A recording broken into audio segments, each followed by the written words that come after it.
Madrid, the capital of Spain, is a modern city where tradition and the avant-garde meet in every corner.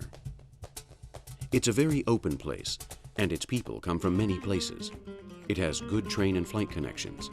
The underground is the best form of transport. Should we not wish to choose to take either the underground or the bus, we can always walk around. The coffee bars provide the ideal place for a rest when the legs start to weaken during a stroll through such a pleasant city to walk around. Straight from Madrid to heaven, as the saying goes. It explains how nearly 6 million inhabitants feel about their home. There's plenty to do for leisure, and its monuments are teeming with history. This is definitely a city determined not to lose its traditions or forget its past as it makes its way into Europe.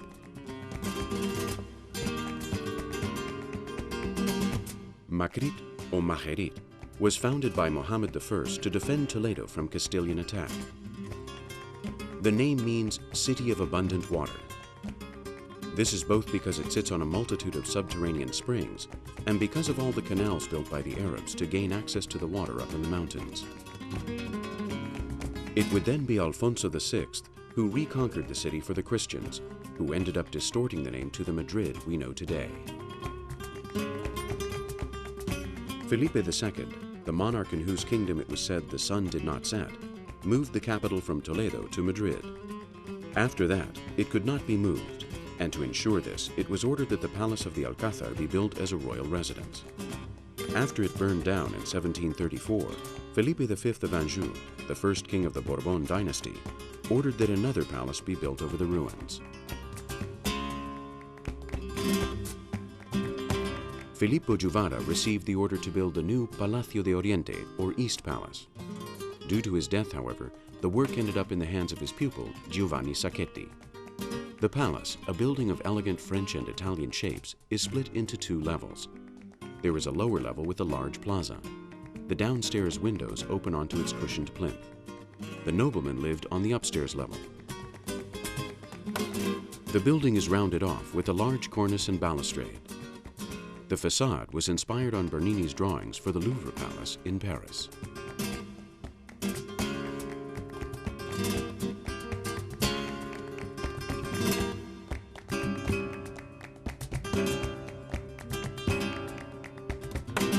The Gardens of Sabatini, a French-style park next to the palace, give us the chance to escape for a few moments from the hot summer days.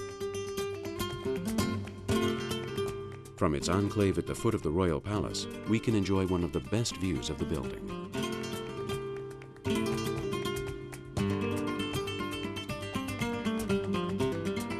The Plaza del Oriente, or East Square, sits to the east, and it's one of the favorite areas for a walk among the people of Madrid.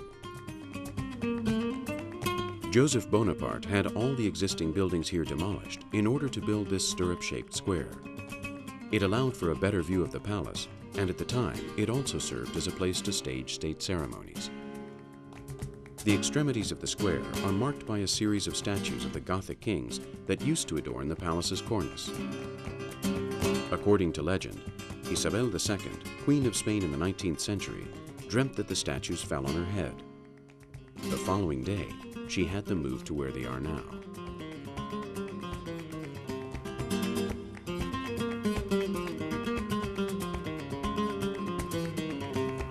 The statue of Felipe IV on a horse, based on a drawing by Velázquez, the phenomenal painter, and sculpted in bronze by the Florentine sculptor Pietro Tacca, presides the center of the square.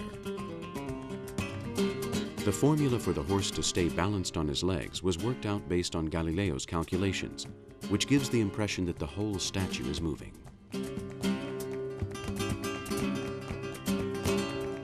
Right across from the statue of Felipe IV is the monumental hexagonally shaped Teatro Real de la Ópera de Madrid, or Madrid Royal Opera Theatre. It was originally built in the 19th century, and it was last rebuilt 1 decade ago. It opened its doors again to the public in 1997 with La Vida Alegre by Manuel de Falla. Nowadays, the best opera and ballet companies in the world perform there.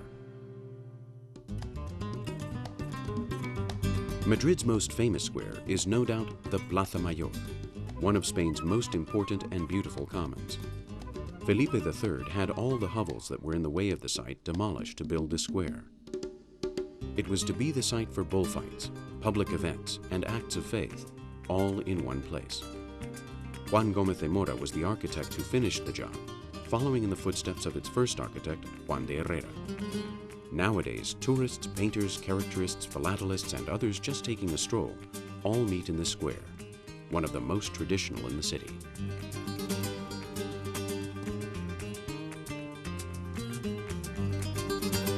It is precisely under the arched colonnade surrounding the plaza that we find most of the activity. Besides shops in which to buy souvenirs, there are bars where one can have a traditional squid sandwich, and the square provides a great spectacle in front of which to pose for holiday snapshots.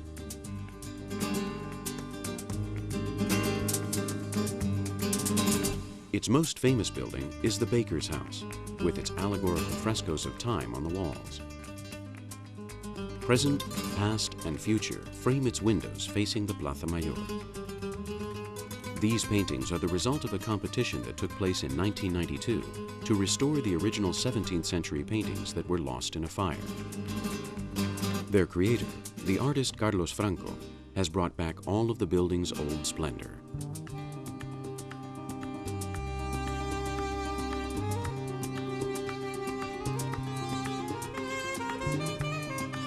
There is another great historical statue in the center of the square.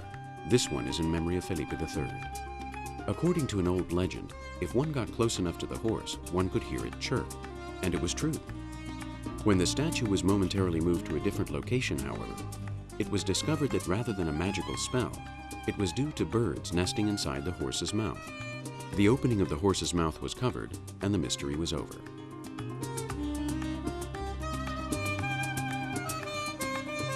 The Plaza Mayor can be considered to be the center of the so-called Old Madrid, thus making it the perfect starting point. The Arco de Cuchilleros constitutes one of the entrance and exit doors to the square. It's surrounded by traditional taverns and still more souvenir shops. We can start a tour around the surrounding medieval streets here, and it is also one of the best places to get a room in a hostel at a good price.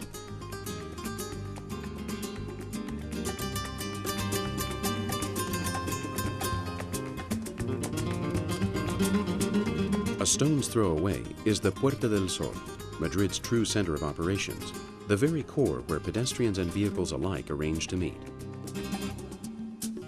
Kilometer Zero, the beginning of all the highways going from here to the rest of the country, is marked on the ground under the clock. The mark is so small it nearly goes unnoticed.